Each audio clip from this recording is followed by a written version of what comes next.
Plot ചെയ്ത് നോക്കാം. KNN regression use ചെയ്തിട്ട് ട്രെയിൻ ചെയ്ത മോഡൽ നമ്മൾ ഇവിടെ പ്ലോട്ട് ചെയ്ത് നോക്കാൻ പോവാണ്. ഓക്കെ, PLT.figure സൈസ് നമ്മളോട് മെൻഷൻ ചെയ്തിട്ടുണ്ട്. ദെൻ നമ്മുടെ ട്രെയിനിങ് ഡാറ്റേനെ പ്ലോട്ട് ചെയ്യും. അതിനുശേഷം ടെസ്റ്റ് ഡാറ്റേനെ പ്ലോട്ട് ചെയ്യും. അപ്പോൾ ട്രെയിനിങ് ഡാറ്റയിലെ പ്രഡിക്ഷൻസ് പ്ലോട്ട് ചെയ്യും. അതുപോലെ ടെസ്റ്റ് ഡാറ്റയുടെ പ്രഡിക്ഷൻസും ആക്ച്വൽ പ്രഡിക്ഷൻസും പ്ലോട്ട് ചെയ്യും. ദെൻ ഒരു പ്ലോട്ടിംഗ് കൂടി നമ്മളിവിടെ ചെയ്തിട്ടുണ്ട്. അതെന്താണ്? എക്സ് ടെസ്റ്റിൻ്റെ പ്രഡിക്ഷൻസ്, അതായത് സിസ്റ്റം പ്രഡിക്ഷൻ വൈപ്രെഡ്. ഇവിടേക്ക് എന്താണ് നമ്മൾ ട്രെയിനിങ് ഡാറ്റയുടെ വൈ ട്രെയിൻ പ്ലോട്ട് ചെയ്ത് നോക്കും. അതുപോലെ എക്സ് ടെസ്റ്റിൻ്റെ വൈ ടെസ്റ്റ്, അതായത് ആക്ച്വൽ ഔട്ട്പുട്ട് ടെസ്റ്റ് ചെയ്ത് നമ്മൾ നോക്കും. അതുപോലെ തന്നെ എക്സ് ടെസ്റ്റിൻ്റെ വൈപ്രെഡും കൂടി നമ്മൾ ടെസ്റ്റ് ചെയ്ത് നോക്കാൻ പോവാണ്. 3 പ്ലോട്ടിംഗ് നമ്മൾ ചെയ്യുന്നുണ്ട്. അപ്പോൾ ഇവിടെ ട്രെയിനിങ് ഡാറ്റയുടെ ബ്ലൂ കളറും എഡ്ജ് കളർ K മീൻസ് അത് K എന്ന് മീൻ ചെയ്യുന്നത് ബ്ലാക്ക് കളറിന് ഉദ്ദേശിച്ചിട്ടാണ് പറയുന്നത്. അപ്പോൾ edge colour, border colour black ആണ്. ഓക്കെ, അപ്പോൾ ലേബൽ ട്രെയിനിങ് ഡാറ്റ. പിന്നെ ടെസ്റ്റ് ഡാറ്റ ആക്ച്വൽ ആണ് ഇവിടെ ഈ ഒരു പ്ലോട്ടിങ്ങിൽ കൊടുത്തിരിക്കുന്നത്. ഗ്രീൻ കളറിൽ കൊടുത്തിരിക്കുന്ന പോയിന്റ്സ് ടെസ്റ്റ് ഡാറ്റയ്ക്ക് വേണ്ടി നമ്മൾ മാറ്റി വെച്ചില്ലേ, ആ ഒരു സെറ്റ് ആയിരിക്കും. ആ സെറ്റിലെ പ്രഡിക്ഷൻസ് ആക്ച്വൽ പ്രഡിക്ഷൻസ്. ഓക്കെ, അപ്പോൾ എസ് മീൻസ് സ്ക്വയറിലായിരിക്കും ആ ഒരു ടെസ്റ്റ് ഡാറ്റയുടെ പ്രഡിക്ഷൻസ് കാണിക്കുന്നുണ്ടായിരിക്കാം. Marker S square. അപ്പോൾ ബൈ ഡിഫോൾട്ട് എക്സ് ട്രെയിനിങ്ങിലെ ഡാറ്റ പ്ലോട്ട് ചെയ്തിരിക്കുന്നത് സർക്കിളിലായിരിക്കും. ഓക്കെ,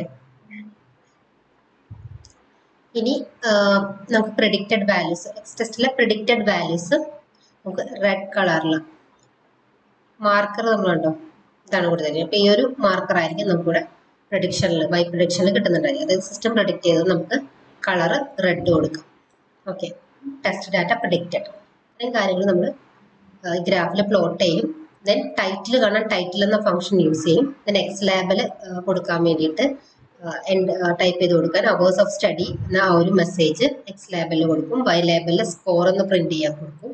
ദെൻ ലെജൻഡ് ഒരു സൈഡിൽ പ്ലോട്ട് ചെയ്തിരിക്കുന്ന ഓരോ ഡാറ്റ പോയിന്റ്സിനെ ലെജൻഡ് ആയിട്ട് ഒരു ലെഫ്റ്റ് സൈഡിൽ കൊടുത്തിട്ടുണ്ടായിരിക്കും. ഇതാണ് PLT.legend എന്ന് പറയുന്നത്. ഗ്രിഡ് ട്രൂ മീൻസ് ഇങ്ങനെ റോസ് ആൻഡ് കോളംസ് ആയിട്ട് സ്പ്ലിറ്റ് ചെയ്തിട്ടുണ്ടാവും.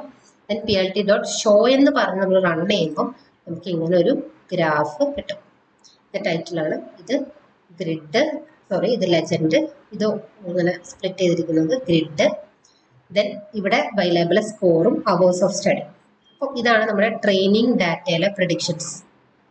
അവേഴ്സ് ഓഫ് സ്റ്റഡി കൂടുന്നതിനനുസരിച്ച് സ്കോർ മാർക്കും കൂടുന്നതായിട്ട് കാണാം.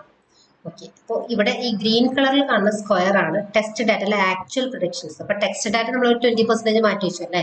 ഒരു 3 ഡാറ്റ ആയിരുന്നു ഈ മൊത്തം ട്രെയിനിങ് ഡാറ്റയിൽ നമ്മൾ മാറ്റി വെച്ചിട്ടുണ്ടായിരുന്നു 30%. അപ്പോൾ അതിൽ നിന്ന് ഈ 3 ഡാറ്റയുടെ പ്രഡിക്ഷൻ വരുന്നത് ഈ റേഞ്ചിലാണ്. അപ്പോൾ നമ്മൾ ആ ഒരു ടെസ്റ്റ് ഡാറ്റേനെ സിസ്റ്റം എങ്ങനെയാണ് പ്രഡിക്റ്റ് ചെയ്തതെന്നുള്ളത് ഈ ഒരു ഇൻഡുവിലാണ് നമ്മൾ കാണിച്ചിരിക്കുന്നത്. അപ്പോൾ ആ ഒരു ഇൻഡു കറക്റ്റായിട്ട് പ്രഡിക്റ്റ് ചെയ്തിട്ടുണ്ടോ എന്നാണ് നമ്മൾ നോക്കുന്നത്. അപ്പോൾ ടെസ്റ്റ് ഡാറ്റയിൽ ഏകദേശം പ്രഡിക്ഷൻസ് കറക്റ്റായിട്ട് വന്നിട്ടുണ്ട്. ചെറിയൊരു ഡിഫറൻസ് മാത്രമേ ഉള്ളൂ.